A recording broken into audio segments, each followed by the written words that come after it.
বাংলা শিক্ষা ক্লাসরুমে তোমাদের সবাইকে স্বাগত। আজকের ক্লাসটা আমরা শুরু করব, তবে আজকে একটা কিউটো থেকে শুরু করছি। তো কিউটোটা রয়েছে take risks in your life. জীবনে ঝুঁকি জীবনে ঝুঁকি নাও, জিতলে তুমি কি পাবে? নেতৃত্ব দেবে, আর হারলে পথ দেখাতে পারবে। তো এখানে বলতে চেয়েছেন যে জীবনে কোনো বড় লক্ষ্য অর্জন করতে গেলে ঝুঁকি নেওয়ার সাহস থাকতে হয়। সবসময় ব্যর্থতার ভয়ে পিছিয়ে থাকলে নতুন কিছু শেখার বা অর্জন করা সম্ভব নয়। জিতলে তুমি কি কি পেতে পারো? তুমি সফল হবে এবং অন্যদের নেতৃত্ব দিতে পারবে। আর হারলে তুমি কি করতে পারবে? হারলে তুমি সেই ব্যর্থতা থেকে অভিজ্ঞতা অর্জন করবে এবং অন্যদের ভুল থেকে বাঁচতে পথ দেখাতে পারবে। যেরকম তোমরা ধরে নাও কোনো এক্সাম দিয়েছো, টেস্ট এক্সাম, সেখানে তোমাদের ফলটা ভালো আসেনি। তো সেখান থেকে তোমরা কি করতে পারো? সেখানে নিজের ভুলটাকে দেখে সেখানে অভিজ্ঞতা অর্জন করে এবং নতুন করে কি করতে পারো? ভালো ফল নিয়ে আসতে পারো। তো এই কিউটোটা আছে স্বামী বিবেকানন্দের। তো চলো আমরা ক্লাসে ফিরে যাই। তো আজকে আমরা দশম শ্রেণীর যে ইতিহাসটা কভার করছিলাম, সেখানে অধ্যায় তৃতীয় প্রতিবাদ ও বিদ্রোহ, বৈশিষ্ট্য ও বিশ্লেষণ নিয়ে আজকে আমরা আলোচনা করব। তো প্রতিবাদ ও বিদ্রোহটা বোঝার আগে আমরা কি করব? আগে আমরা কিছু ডেফিনেশনটা দেখে নিচ্ছি, যেটা তোমাদের জন্য কি রয়েছে, অত্যন্ত জরুরি আছে। তো ডেফিনেশনটা হচ্ছে তোমার গিয়ে প্রথম যেটা ওয়ার্ড আছে, সেটা হচ্ছে তোমার অভ্যুত্থান,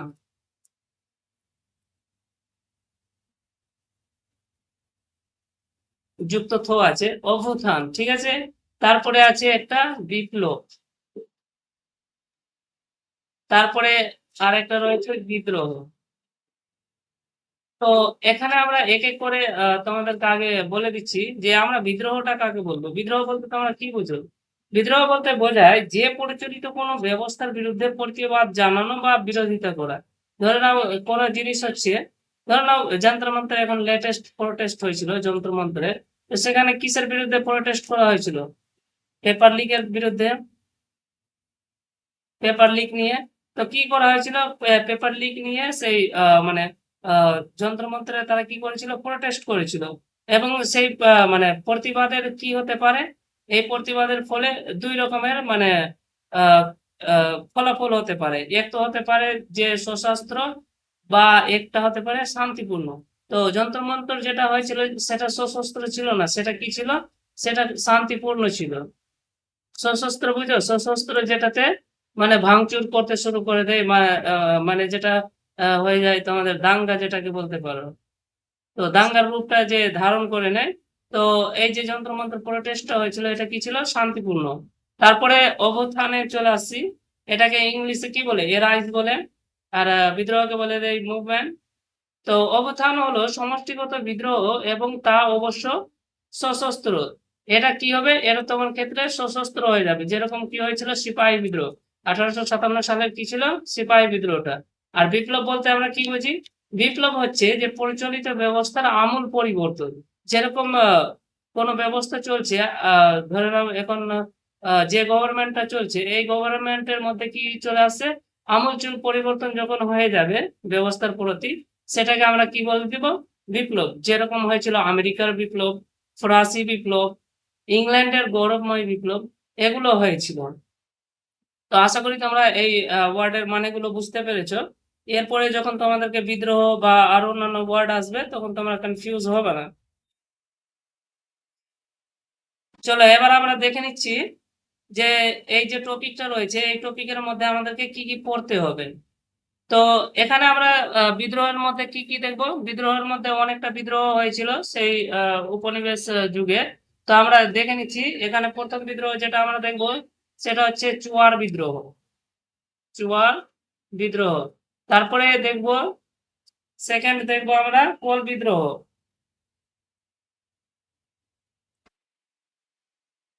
তারপরে যে বিদ্রোহ গুলো থাকবে সেটা হবে মুন্ডা বিদ্রোহ,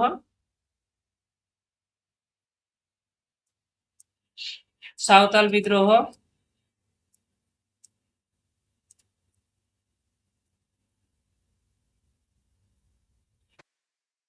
তারপরে থাকবে তোমার গিয়ে ভীল বিদ্রোহ,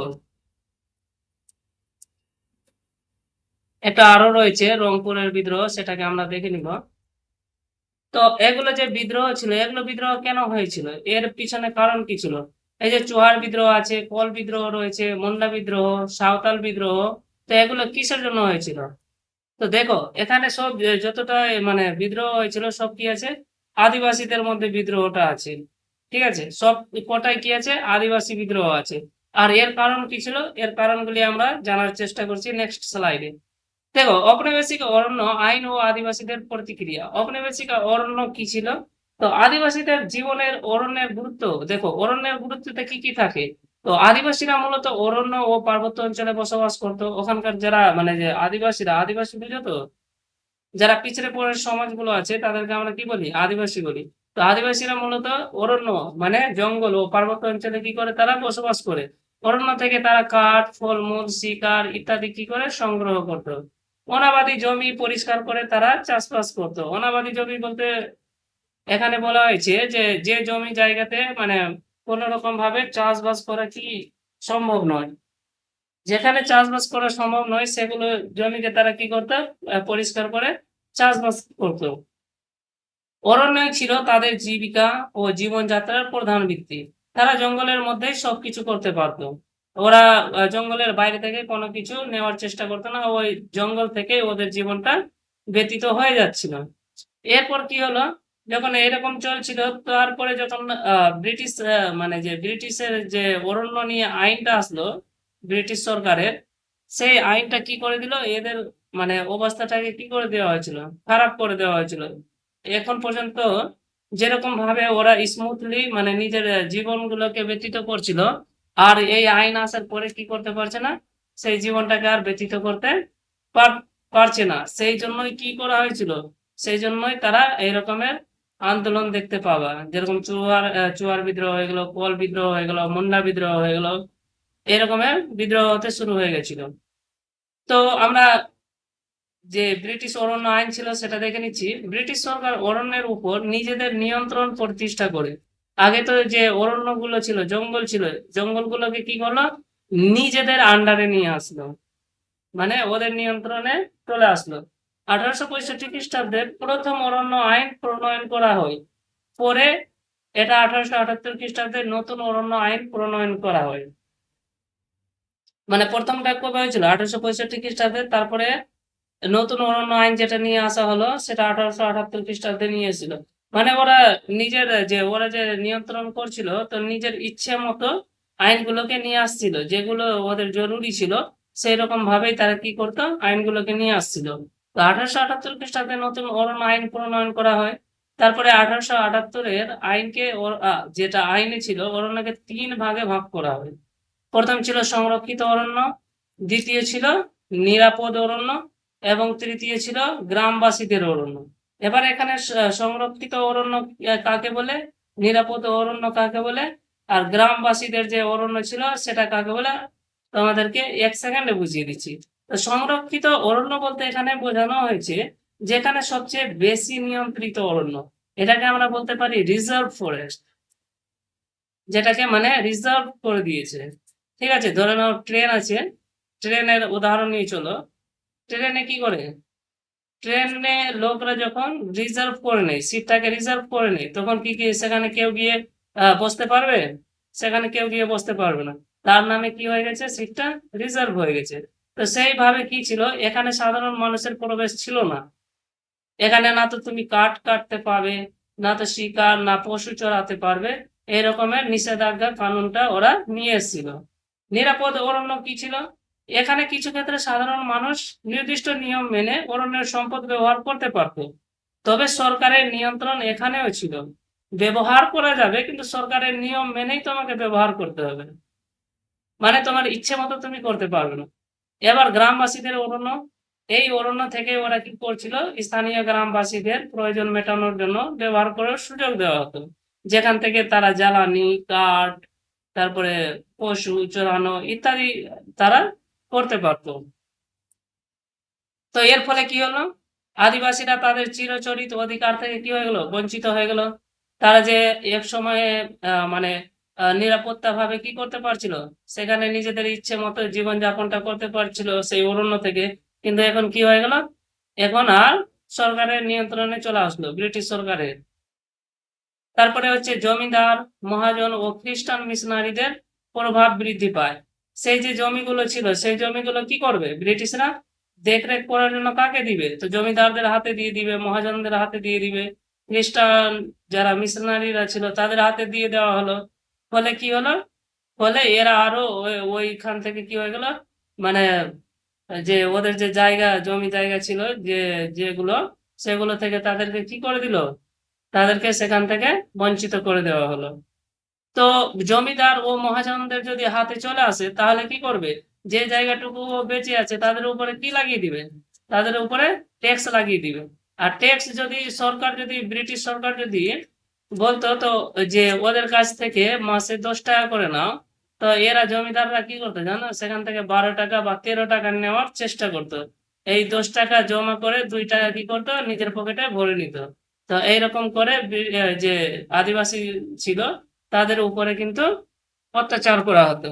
সেই জন্যই তারা কি করেছিল, আন্দোলন করতে শুরু করেছিল। মহাজনরা ঋণের ফাঁদে আদিবাসীদের শোষণ করতো। একটু মহাজনরা ওদেরকে কি করতো, ঋণ দিত। ঋণ দিচ্ছে 10 টাকা, তো বলছে 15 টাকা। ঠিক আছে, ওদের ঋণ তো কোনোদিন শোধই করতে পারতো না। যে 10 টাকা ঋণ দিয়েছে, ওরা তো লেখাপড়া না, আঙ্গুলের যে ছাপটা নিয়ে নিল, টিপটা। টিপটা নেওয়ার পরে কি বলছে ওকে, ওকে বলছে তুমি 15 টাকা নিয়েছিলে, এবার 15 টাকার সুদ চলছে। এরকম ভাবে ওরা জীবনভর মানে সুদ থেকে বেরিয়ে হতে পারতো না, ঋণের ফাঁদ থেকে। জমিদাররা বেশি কর আদায় করতো। এই যে এখানে বললাম যে 10 টাকা, ব্রিটিশ সরকার যদি বলে যে ওখান থেকে কর আদায় করো, তো তারা কি করতো, 12 টাকা করার চেষ্টা করতো। এর বিরুদ্ধে বিভিন্ন আদিবাসী কি করলো, বিদ্রোহ করতে শুরু করে দিল। এটাই কারণ ছিল যার ফলে আমরা চুয়ার বিদ্রোহ, কোল বিদ্রোহ, মুন্ডা বিদ্রোহ এগুলো পড়বো। তো চলো প্রথমে যেটা বিদ্রোহ রয়েছে সেটা হচ্ছে চুয়ার বিদ্রোহ। এটা কবে হয়েছিল, 1767 থেকে 1809 খ্রিস্টাব্দে। এখানে তোমরা একটা ছবি দেখতে পাবে, এই ছবিতে বুঝতে পারবে যে কিরকম বিদ্রোহ মানে হয়েছিল, বা তখনকার একটা ইমেজ তোমরা দেখতে পাবে। তো এখানে চুয়ার বলতে কাদেরকে বলা হয়েছে, তো চুয়ার বলতে মেদিনীপুর, বাঁকুড়া ও ঘাটশিলা অঞ্চলের অরণ্যবাসী জনগোষ্ঠীকে ব্রিটিশরা কি বলতো, চুয়ার নামে অভিহিত করতো। তারা কৃষিকাজ ও পশুপালনের সঙ্গে যুক্ত ছিল।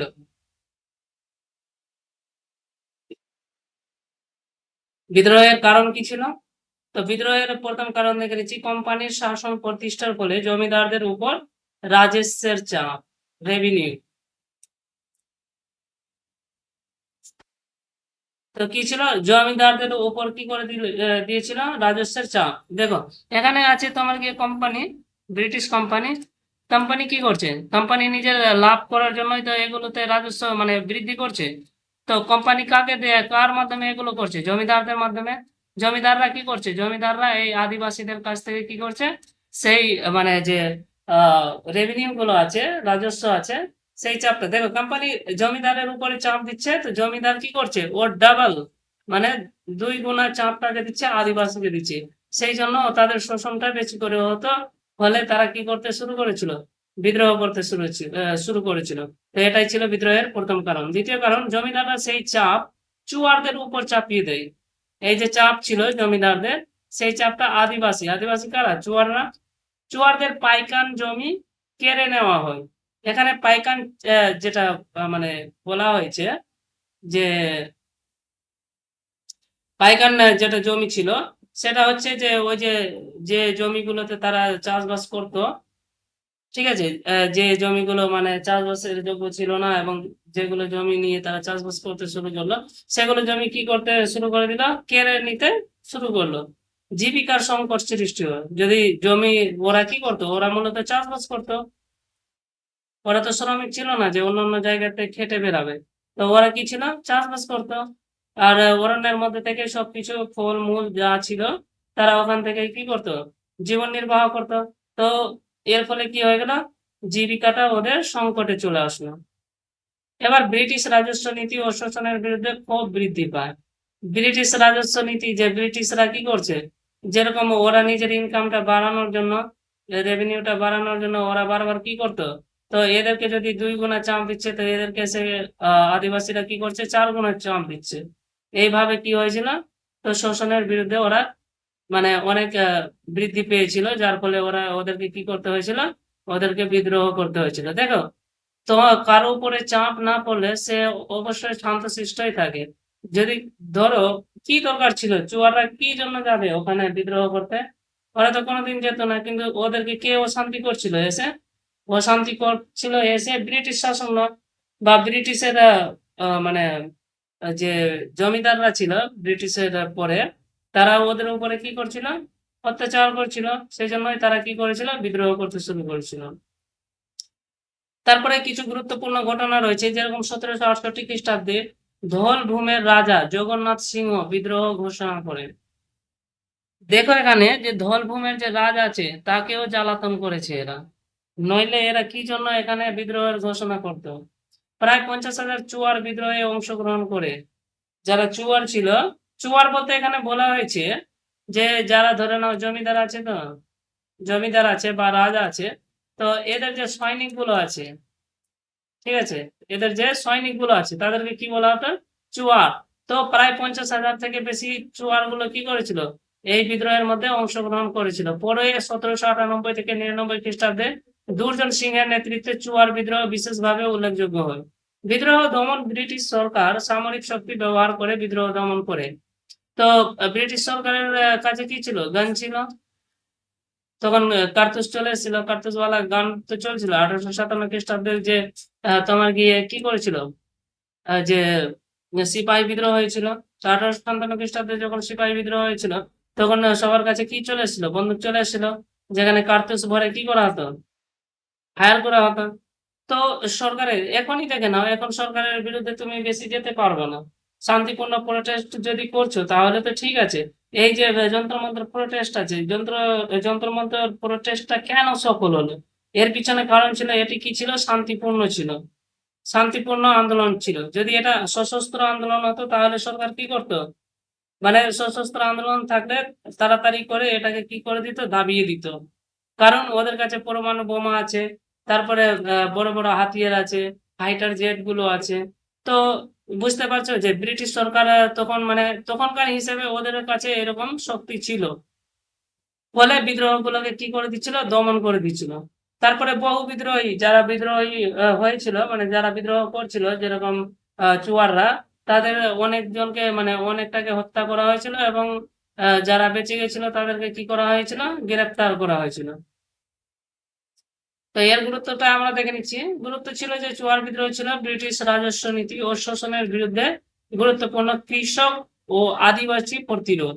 তো এটা মূলত কি ছিল, ব্রিটিশ রাজস্ব নীতি। এই যে রেভিনিউটা কালেক্ট করার জন্য কি করতো, ওদের উপর ভার দিত, জমিদারদের উপর। আর জমিদাররা ওই ভারটাকে কার উপরে ফেলতো, তো আদিবাসীদের উপরে ফেলতো। ফলে এই জিনিসটা ঘটেছিল। তো আজকের লেকচারটা এই পর্যন্তই আছে। পরবর্তী ক্লাস তোমাদের নেক্সট যেটা থাকবে সেটা হবে কোল বিদ্রোহের উপরে। তো অবশ্যই তোমরা কালকে এই সময়ে অবশ্যই আসবে ক্লাসটা তোমরা দেখার জন্য। তো ক্লাসটা তোমাদের কেমন লেগেছে অবশ্যই তোমরা ফিডব্যাক দিয়ে জানাবে। তোমরা ফিডব্যাক দিচ্ছ না, কি ব্যাপার, তোমাদের কি ক্লাস ভালো লাগছে না? কিছু তো বলবে তোমরা। ফিডব্যাক দেওয়ার কয়েকটাই উপায় রয়েছে, যেরকম লাইক আছে, সাবস্ক্রাইব আছে, কমেন্ট আছে, সেগুলো দিয়ে তোমরা অবশ্যই ফিডব্যাক জানাতে পারো। কারণ একটা ক্লাস বানানোর জন্য অনেক সময় লাগে, ঠিক আছে। এবার তোমরা সেই জিনিসটা বুঝছো না, তোমরা একবার নিজের নোটস তৈরি করবা বা নিজে পড়বা, তোমাদের দেখবা অনেক সময় লাগবে। এখানে লেকচারে তোমাদের 15-20 মিনিটে পুরো মানে একটা বিদ্রোহটা বুঝিয়ে দেওয়া হচ্ছে, তবুও তোমরা কি করছো, লাইক করছো না। তো অবশ্যই তোমরা লাইক করো এবং বন্ধুদের সাথে শেয়ার করো। Thank you so much. Jai Hind.